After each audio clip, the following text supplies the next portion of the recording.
Morning, guys. So the point of today's video is to share a list of 18 examples of dissociative symptoms and experiences that is way more helpful in understanding what dissociation actually feels like than any other resource that I've ever come across.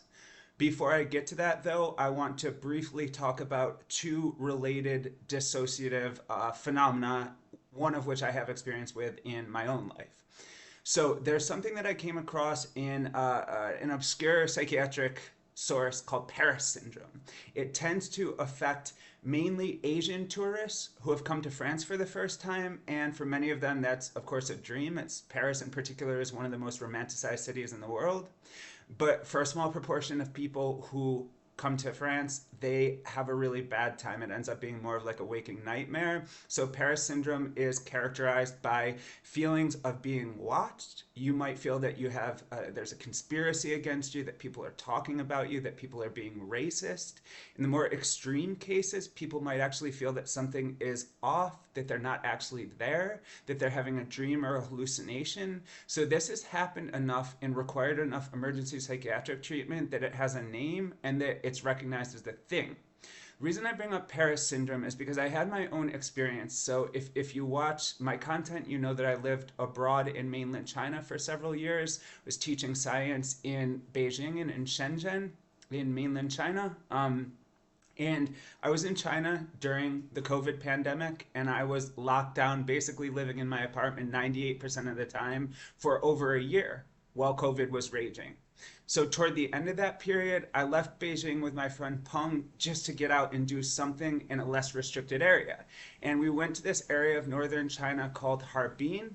And it's kind of like the Siberia of China. It is extremely cold and snowy and kind of remote and not as densely populated as the rest of China. In fact, parts of Harbin have switched control between China and Russia throughout history. So we went to Harbin in part to go to this world-renowned event called Harbin Snow and Ice World. So there was almost no one there because of the pandemic. It was a ghost town, and we're walking through this enormous outdoor exposition center, and there are these huge ice sculptures of like the Cathedral of Notre Dame, of the Taj Mahal, of those all these famous places and people from history. And I'm walking around there with Peng, and I start. The only way I can explain it is that it was like I was tripping. It felt like I was on psychedelics, even when I wasn't. I started having these thoughts, like started almost seeing myself like in the third person, like Mario Kart kind of effect. And I started having these thoughts, like just these weird thoughts, like I was very aware of how my body was moving, which felt different from normal, and started having these thoughts like, this can't really be my life. Like, everything felt so strange and almost like this has to be some kind of dream or afterlife. So I think of that as my sort of personal version of Paris syndrome, and that experience has really stayed with me because of how weird it was. So if you look up the formal definition of dissociation, which is so vague and theoretical that it's almost useless, it says something like it's a disruption in ordinary consciousness or sense of identity in sensory cognitive processing. Oftentimes people feel numb or detached. They describe an unreal or a surreal feeling. So again, that doesn't really tell you how to connect that definition with experiences in your own life. And because of that, many people assume that dissociation is like exclusively represented by really radical shifts in identity, often coupled with amnesia, of the sort that people describe in connection with a hotly contested dissociative identity disorder, DID. Okay? And the idea that dissociation is always that extended, intense, and like sort of just, I guess, extended and intense, it's simply not true. So the lifetime prevalence, not just of dissociative symptoms, but of dissociative disorders is 10 to 20%. These disorders are every bit as common as clinically significant anxiety or depression. Dissociation often arises as a response to abuse, to trauma, to other stressors. It is also a common factor when you are using, particularly when you're withdrawing from psychoactive substances. Until I withdrew from benzos hardcore for the first time, I didn't really know what dissociation was. I had severe depersonalization and derealization when I was going through benzo withdrawal. It felt like I was going into some kind of psychosis, although I always just sort of was on the edge of that. I never actually went over into a state where I couldn't discern what was real and what wasn't. But that feeling is so incredibly unsettling, and it's so strong, and it feels so it can feel, especially if you don't know what it is, it can feel so malignant that I think it's really important to raise awareness about how common dissociative symptoms are. Almost everyone will experience them at some point in life. They are natural. They're not necessarily a sign of mental illness. My theory is that people don't like to talk about dissociative symptoms because they seem like quote unquote crazier than talking about, say, anxiety or depression. I don't think that that's necessarily true. I also have a personal tinfoil that because our dependence on digital technology has become so extreme, and in accordance with that, we're constantly bombarded by all the stimuli of the modern world, and we live so much in the sort of mental or cerebral sphere in modern life. I think all of those increase dissociative symptoms, but that's just an intuition. That's not anything that I can back up or that, to my knowledge, anyone has done any research on. But again, why does it matter? Like, why do I think dissociative symptoms are worth talking about?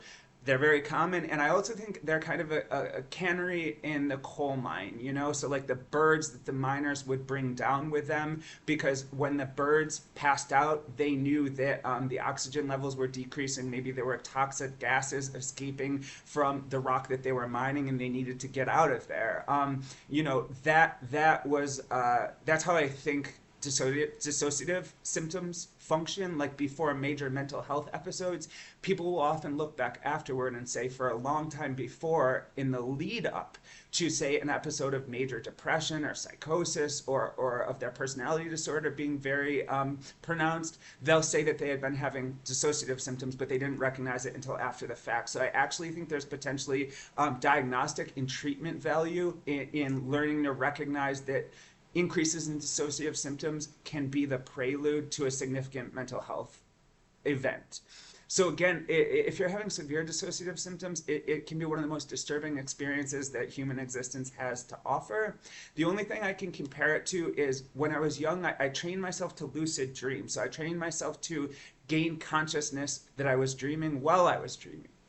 And the first couple of times you wake up during a dream, it is unbelievably weird, okay? So you just, all of a sudden, you're in your dream, you all of a sudden realize something is off, there's an uncanny valley sensation, and you realize, like, oh my God, I'm dreaming. But the moment right before that thought, oh my God, I'm in my dream world, occurs to you, there is just this it's almost like a vertigo type sensation. When you know that something's wrong, your brain is coming to grips with trying to process what is wrong. It's that déjà vu or jamais vu feeling.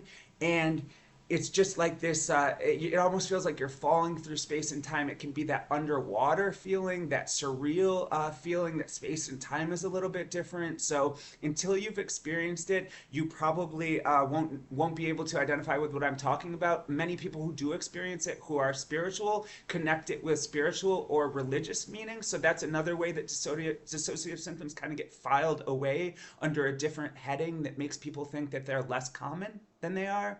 But yeah, it is one of the most sort of scary, potentially startling experiences you can have. So without further ado, I want to get to this list of 18 specific examples of dissociative symptoms. So 1, you find yourself staring at one spot, not thinking anything, so just kind of zoning out.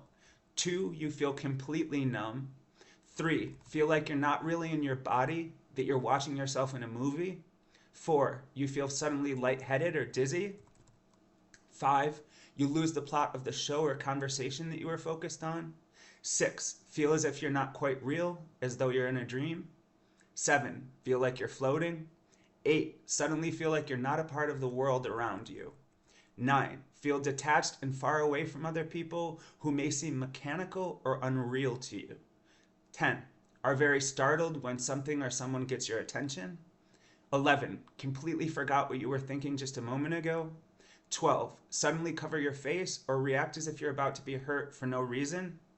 13, can't remember important information about yourself, like your age or where you live or where you are right now. 14, find yourself rocking back and forth. 15, find yourself becoming very focused on a small or trivial event. 16, find that voices, sounds, or writing seem far away and you sometimes have trouble understanding them. 17, feel as if you've just experienced a flashback, perhaps very rapidly, but you can't remember anything about it. You just have the sensation it was there.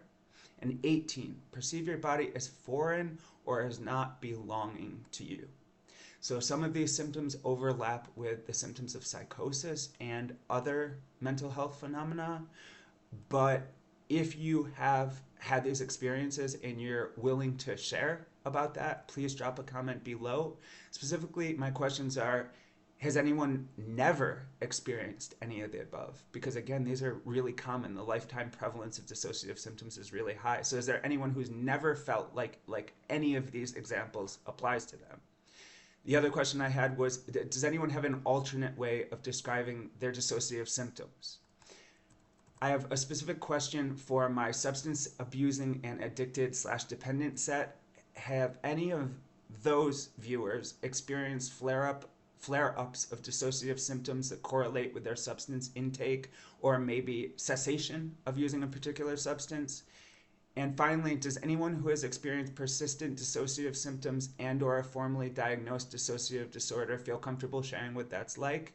Again, if so, please speak up in the comments. I am really interested to learn more about this. So thank you all for watching. It's a short video today, but again, it's a topic that I find fascinating and that I think has a lot of potential relevance to mental health that hasn't been explored and that certainly hasn't been popularized yet.